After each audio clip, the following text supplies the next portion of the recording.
вторник 12 март, кратки вести во 12 часот.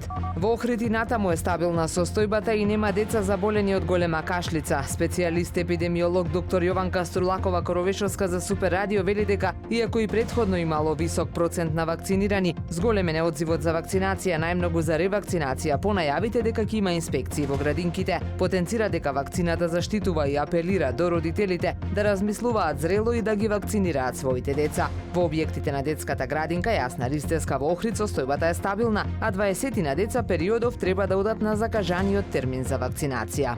Првиот човек на ВМРО ДПМН е Христијан Мицковски ги објави носителите во 5 од 6 изборни единици за парламентарните избори закажани за 8 мај. Во четвртата изборна единица носител ќе биде охриѓанецот Александар Николовски, додека за носител на изборната единица 5, во која спаѓа и Охрид, се уште не е донесена одлука. Во игра се неколку имиња, меѓу кои е и градоначалникот на Охрид Кирил Пецаков. И во СДСМ се при крај со дефинирање на носителите на листите. За носител во петката се споменува името на председателот на Собранието, стружанецот Јован Митрески. Крајниот рок за поднесување на листите до Државната изборна комисија е 2 април.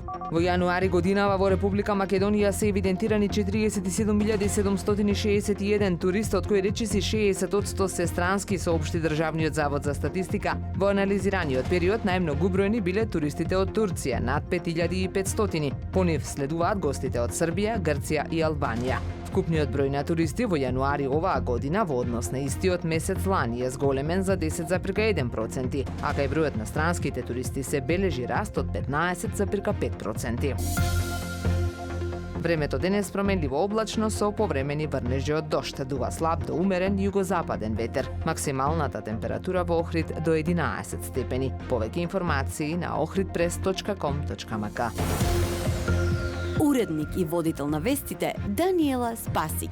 Технички реализатор Реджеп Селман.